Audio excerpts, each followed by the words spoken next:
Hey, I want to thank you for watching my video today. Today I want to continue our series in the Sermon on the Mount by looking at what Jesus had to say about adultery. One of the 10 commandments is thou shalt not commit adultery, but Jesus turns it on its head when he talks about it starting from the heart. But before we get into that, I just want to share with you some of the things that I've always heard in my life, and you've maybe heard some of these too, especially from men, both when I was younger and after I got married, would say these things, say things like, hey, there's nothing wrong with window shopping. It's okay if I look as long as I don't touch. And they think that the desires, the lust that they have in their hearts is okay as long as it's not done physically. But Jesus says, no, you don't understand. He says in Matthew chapter 5, verse 27 through 28, you have heard that it was said, do not commit adultery.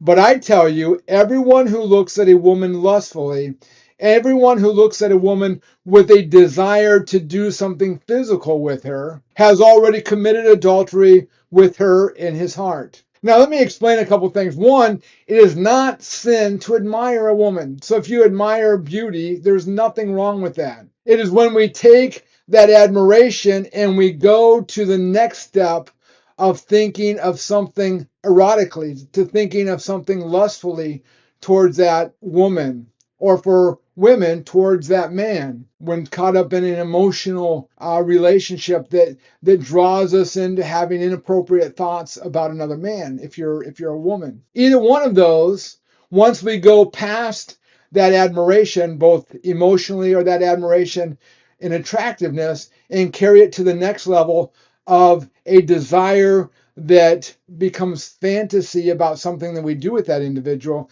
that is when it becomes sin. When we desire that individual within our hearts, when we lustfully think about that individual in our hearts, either from an emotional beginning or from an attracted beginning, we commit adultery with that individual. That's really the problem that we have in our life. When we begin to have lustful thoughts for someone else, it begins to erode at our marriage, because the marriage is a unity of two becoming one. And when we begin to think of another person in a way that should only be thought about in marriage, we begin to erode that love that we have in that relationship. You know, through my years of doing counseling with couples, say to me, Jeff, I just don't love my wife anymore. And I say, well, chances are the reason why you don't love your wife anymore is because you've allowed yourself either to, in your heart, desire someone else, or you've already physically had relations with somebody else. But see, that physical relationship that happens outside of marriage begins with that desire in our heart. And we need to conquer that within us.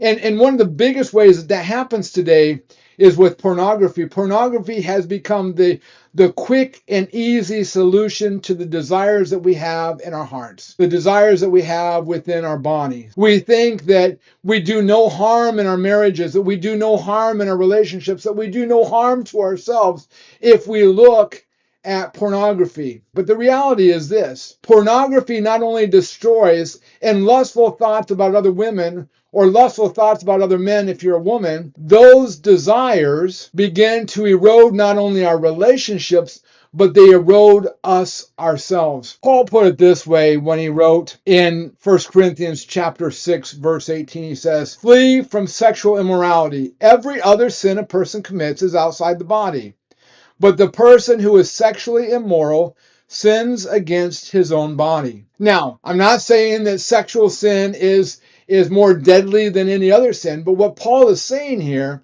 is that if we are committing sexual sins, either in our hearts or physically with our bodies, we are affecting ourselves. We know that through studies, through psychologists and others, that the mind begins to change. The more an individual looks at pornography, the more that individual's mind begins to change. Their desires change.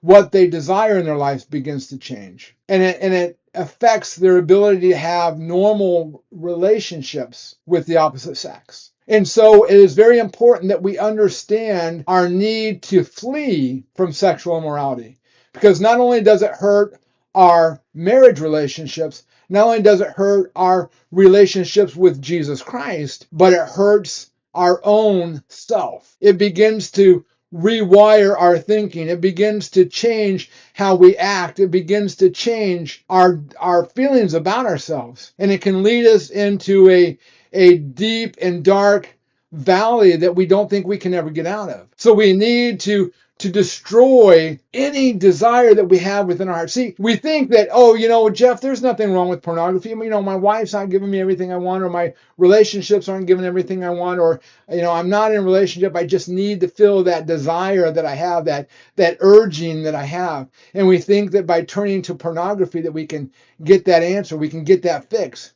But here's the reality. When we lust, or when we go to pornography, we're not pouring water on the fire of our desire. We're pouring gas on it. We're not quenching our thirst. We're actually fanning the flames of our desire, making us even more thirsty than we were before. We have to flee from sexual immorality. We have to flee from erotic thoughts. We have to flee from lustful desires of other men or women, because they don't bring us anything good. In fact, they leave us empty. Jesus said, if you are committing sexual sin, then you should poke out your eyes or cut off your hands.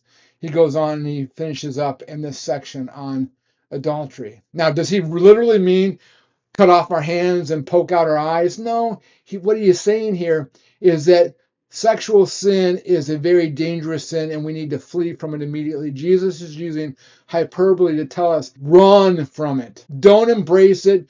Don't cling to it. Don't continue to go to your phone or your computer to go over it over and over again, but instead flee from it. Sexual sin is one of the most selfish sins that we commit in our lives, and we need to flee from it. So how do we flee from it?